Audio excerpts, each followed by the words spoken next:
where tonight's journey explores something profoundly human, yet often misunderstood: the transformative power of being alone. As listeners settle into their evening ritual, they're invited to discover what neuroscience and psychology reveal about solitude. It's not isolation, but rather a natural rhythm woven into the fabric of human experience. Picture someone stepping away from the day's demands. The world softens around them. The nervous system, which has been monitoring conversations, interpreting expressions, and navigating social landscapes for hours, finally receives permission to rest. This isn't avoidance, it's biology recognizing safety. What solitude really means. There's a crucial distinction science makes between loneliness and solitude. One carries the ache of unmet connection, the other simply describes being with oneself. When a person enters true solitude, their brain undergoes measurable changes. The network's constantly scanning for social cues, reading faces, tracking tone, predicting reactions, gradually power down. In these moments, the default mode network awakens. This intricate web of brain regions, quiet during focused activity, comes alive when external demands fade. It's here that minds wander, memories surface, and the subtle work of self-understanding begins. Research shows both men and women experience this neurological shift, though they may describe it differently. Some feel grounding, a steady anchor forming within. Others sense gentle clarity, thoughts untangling like delicate threads. These aren't opposing experiences but different expressions of the same biological truth. Solitude creates space for the mind to return to itself. The brain's hidden transition. Imagine the brain as a vast landscape. Throughout the day, it's a bustling city, lights flashing, traffic moving, signals firing in rapid succession. Then solitude arrives, and gradually, the landscape transforms into something quieter. The regions responsible for social prediction begin to dim. All day, these areas worked tirelessly, preparing responses before they were needed, interpreting microexpressions, maintaining vigilance. Now, freed from these demands, neural energy redirects inward. Studies using brain imaging reveal something remarkable. When people sit in silence, certain networks decrease their activity while others intensify. The mind isn't shutting down, it's reorganizing. Thoughts that had no room during busy hours finally surface. Emotions held at arm's length drift into awareness, not as threats, but as gentle visitors. Heart rate variability increases, a sign of physiological resilience. Breathing naturally deepens. The parasympathetic nervous system, the body's rest and restore mechanism, gains influence. What feels like simple stillness is actually the nervous system recalibrating, finding its way back to balance. When senses soften. In solitude, the senses undergo a subtle transformation. Vision, which spent the day tracking movement and reading expressions, finally relaxes its vigilance. The eyes may rest on unchanging objects, shadows on a wall, the texture of fabric, and the brain stops searching for meaning in every detail. Hearing shifts similarly.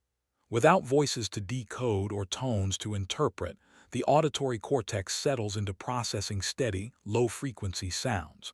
The hum of appliances, the distant murmur of wind, these become the backdrop rather than signals requiring response.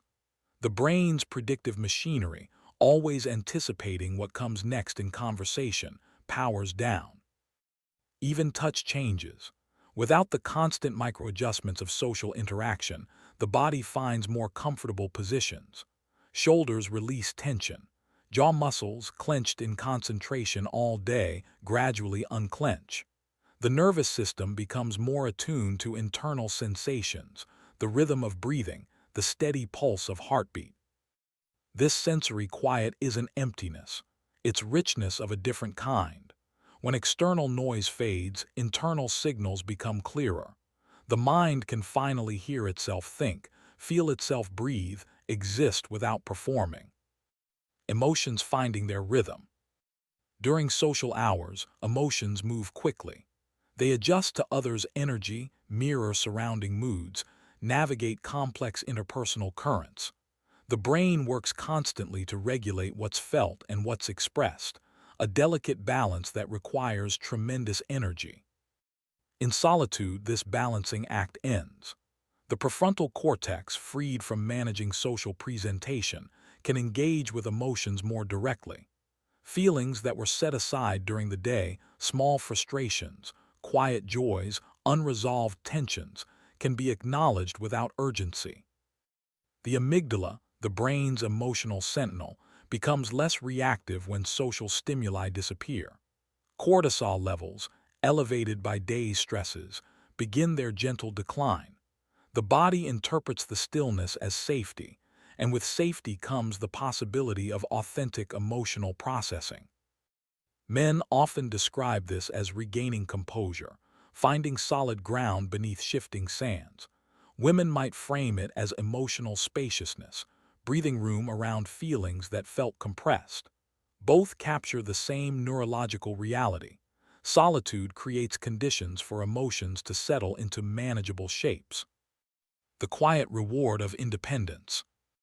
There's something deeply satisfying about choosing one's own pace.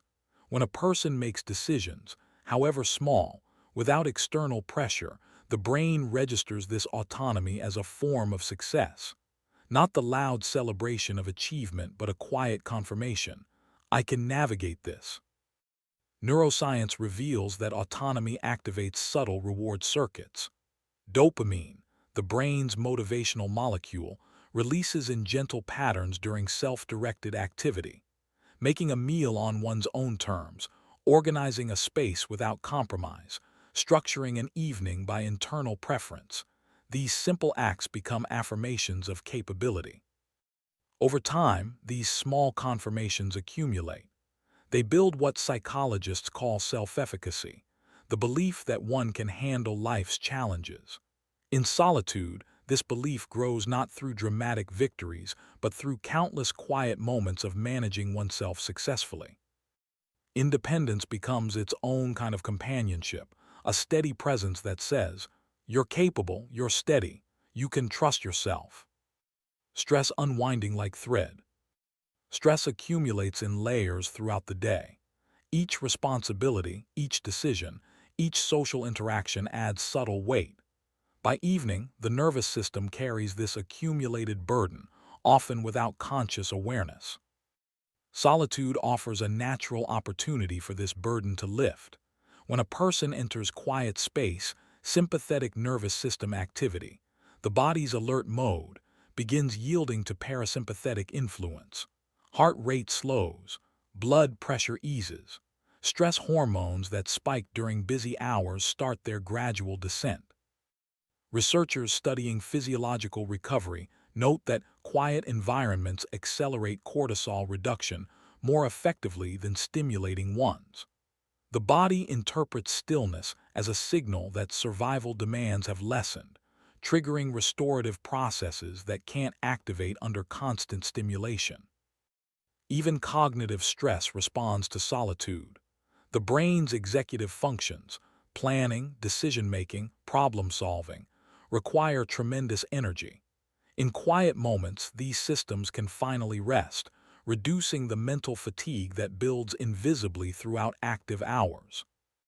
Solitude doesn't erase stress, but it changes the conditions under which stress is carried. The nervous system finds space to breathe, and breathing creates possibility for recovery.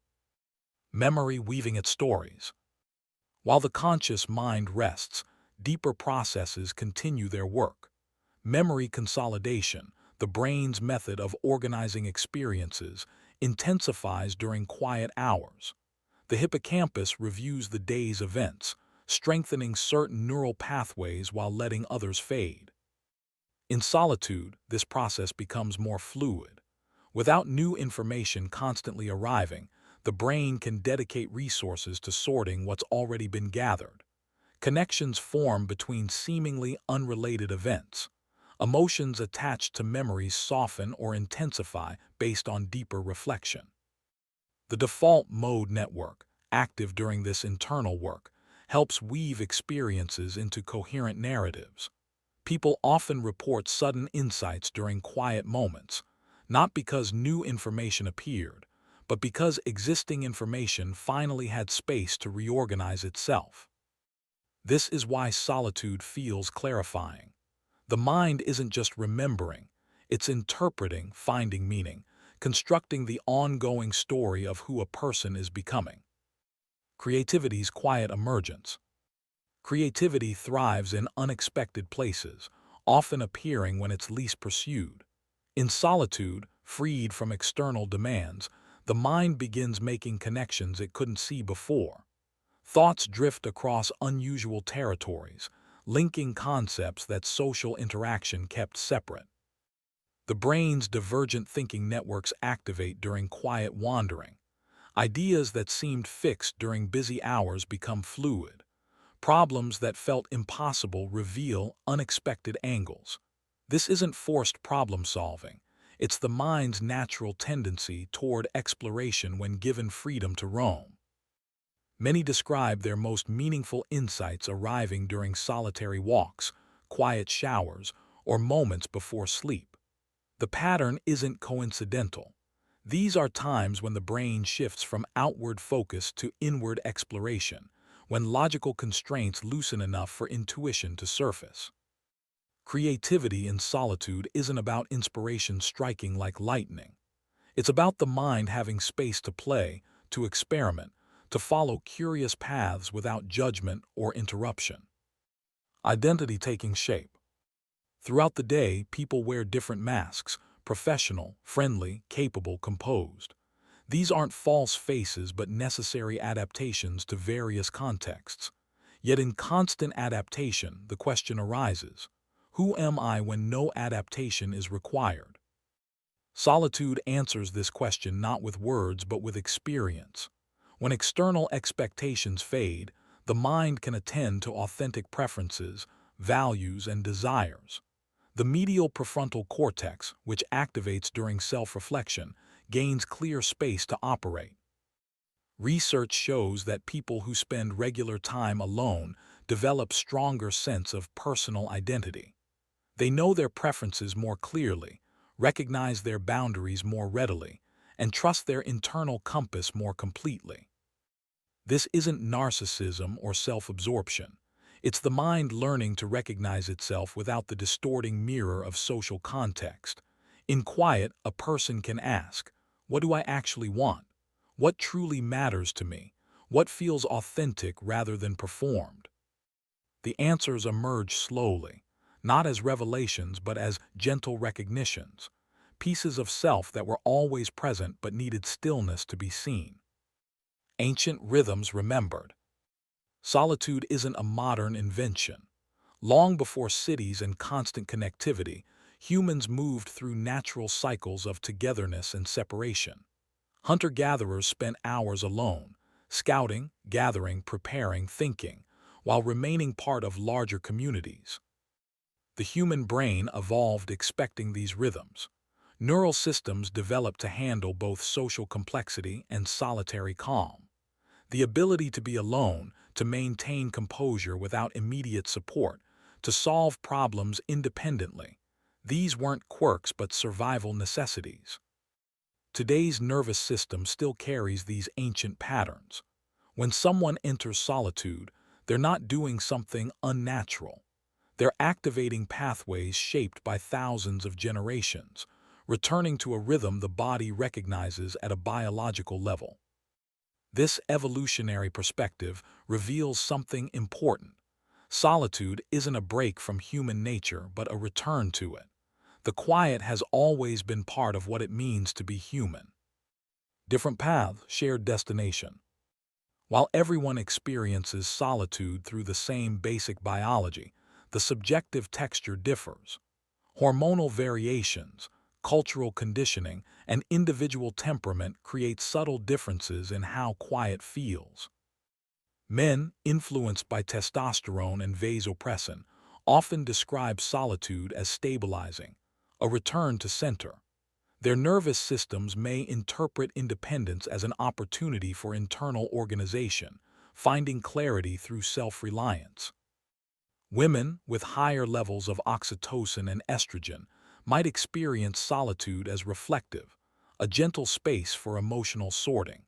Their brains may lean toward narrative processing, weaving emotional threads into coherent understanding. These aren't rigid categories but tendencies, patterns that appear across populations without defining individuals. The important truth is that both pathways lead to similar outcomes: reduced stress, emotional clarity, renewed capacity for connection. Solitude honors both difference and similarity, providing space for individual experience while supporting universal human needs. The physics of social energy. Being around others requires energy, even when interactions feel effortless. The brain constantly tracks expressions, predicts responses, adjusts behavior, and maintains emotional awareness. This social load, subtle but continuous, accumulates throughout the day.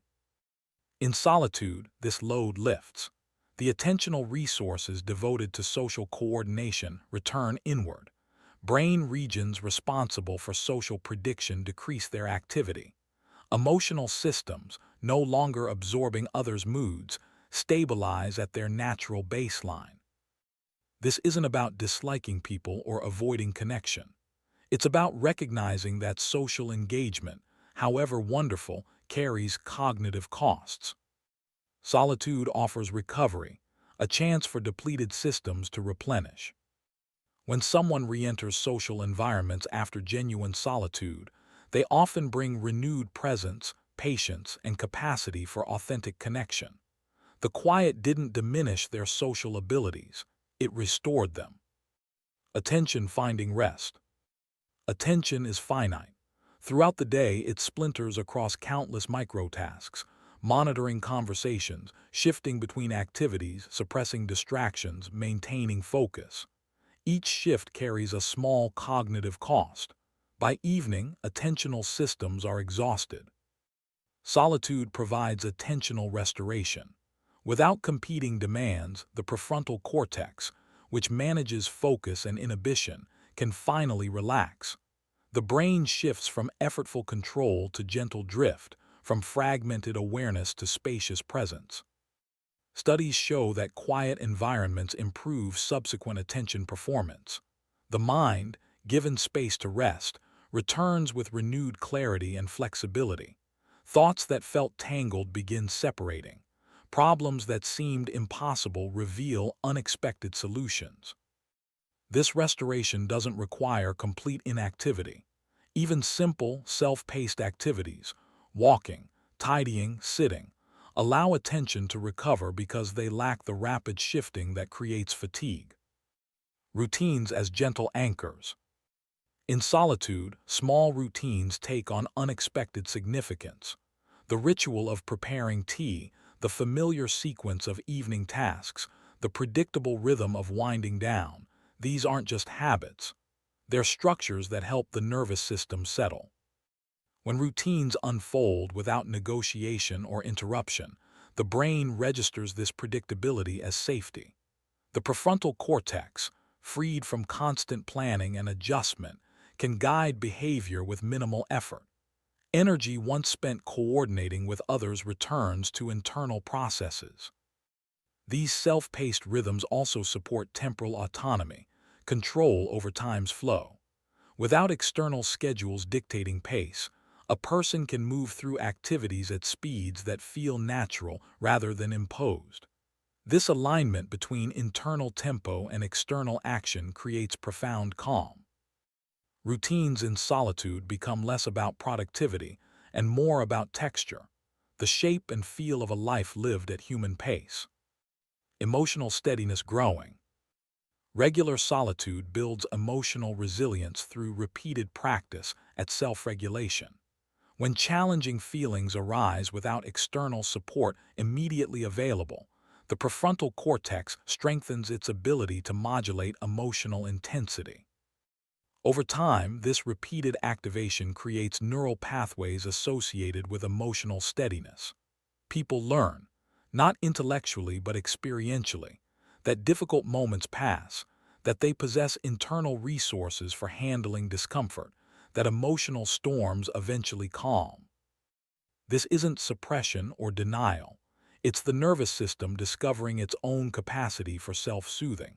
Heart rate can stabilize without external reassurance. Tension can release without someone else's calming presence. Distress can soften through internally directed attention. The emotional confidence built in solitude doesn't replace connection's value. Instead, it complements it, creating individuals who approach relationships from wholeness rather than desperate need. Safety in the quiet. Solitude creates a unique form of emotional safety.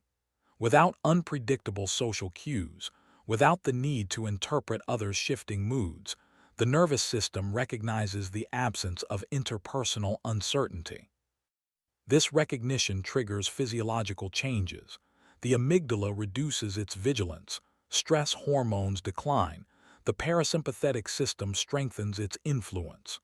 The body reads the environment as safe enough to let down its guard. In this safety, vulnerability becomes possible, not the vulnerability of exposure, but the vulnerability of honest self-encounter. Feelings can exist without needing explanation. Thoughts can surface without requiring defense.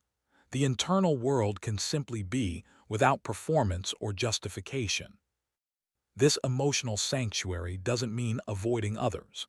It means having a place to return, a reliable refuge where the self can breathe without constraint. Decisions finding clarity. Without the subtle influence of others' reactions, expectations, or unspoken judgments, decision-making changes. The brain can evaluate options using primarily internal criteria, values, preferences, long-term goals, rather than social factors. Research shows that solitary decisions often feel more authentic because they arise from clearer self-knowledge.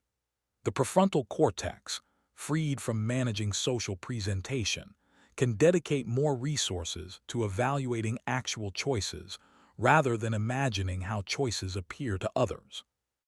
This doesn't mean solitary decisions are always better, but they carry a different quality, a sense of alignment between choice and internal truth. In quiet, people often discover what they actually want rather than what they think they should want. Clarity emerges not through sudden insight, but through the mind having space to trace its own reasoning without interruption. Quiet strength accumulating. Self-reliance isn't loud or dramatic. It builds through countless small moments of managing life's challenges independently. Each time a person handles difficulty without immediate external support, their nervous system learns, "I can do this." Over time, these experiences create genuine confidence, not arrogance, but grounded certainty in one's capability. The brain develops neural patterns associated with effective coping. The body learns to self-regulate under stress. The mind recognizes its own resilience. This quiet strength doesn't mean never needing others.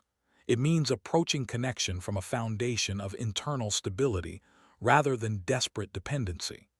People who spend regular time alone often form healthier relationships because they know they can survive periods of distance without dissolving.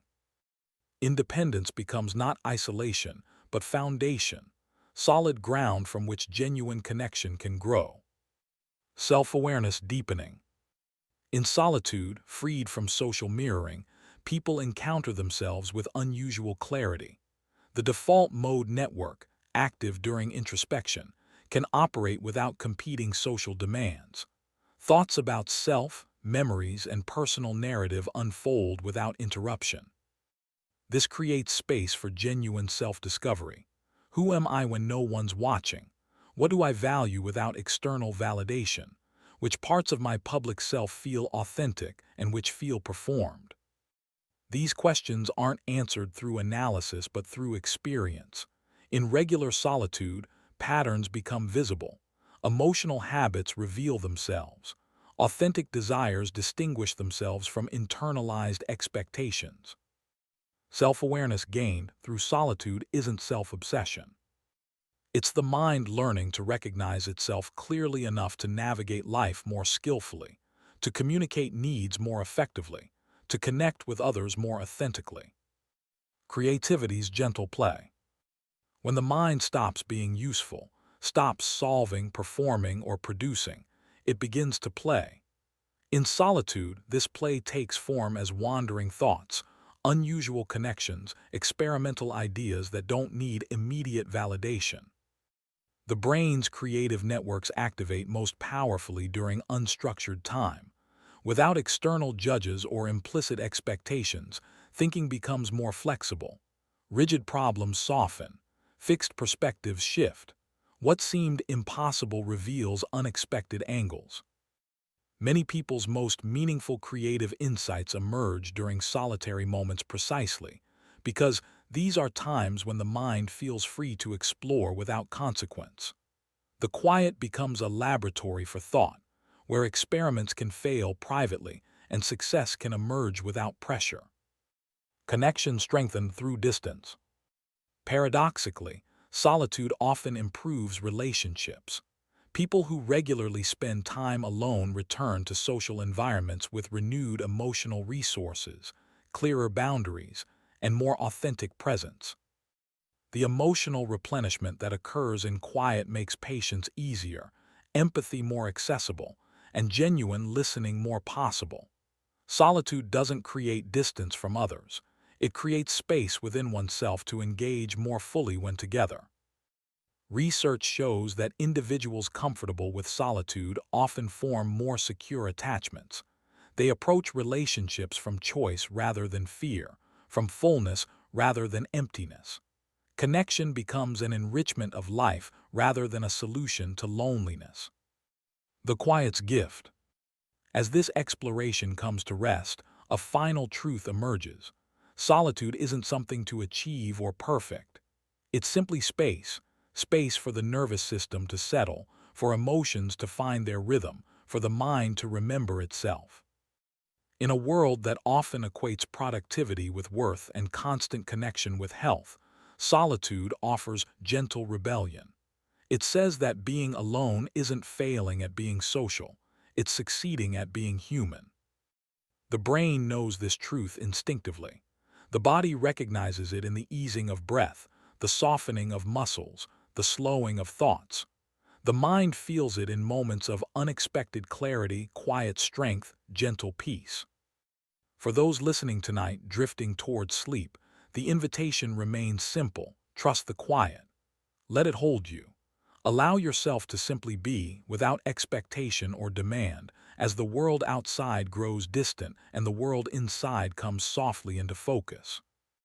The science of solitude reveals what the heart has always known, that sometimes the most profound connection we can experience is the one we make with ourselves, in the gentle embrace of being beautifully, peacefully alone. Rest well, the quiet is here. It's always been here, waiting patiently for your return.